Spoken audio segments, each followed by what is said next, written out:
కీటాపతంగాహమశకాశ్చ వృక్షాః జలే స్థలే ఏ నివసంతి జీవాః దృష్ట్వా ప్రదీపం నచ జన్మభాగినః భవంతి త్వం శ్వపచాహి విప్రాః అని చెప్పాలి. ఒకసారి అంతటా చూసి నమస్కారం చెయ్యాలి.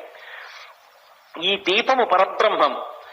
పుణ్యకర్మాచరణ చెయ్యడానికి అవకాశం లేక అలా పడిపోయి ఉన్నటువంటి ప్రాణులు కొన్ని కోట్లకి కోట్లున్నాయి.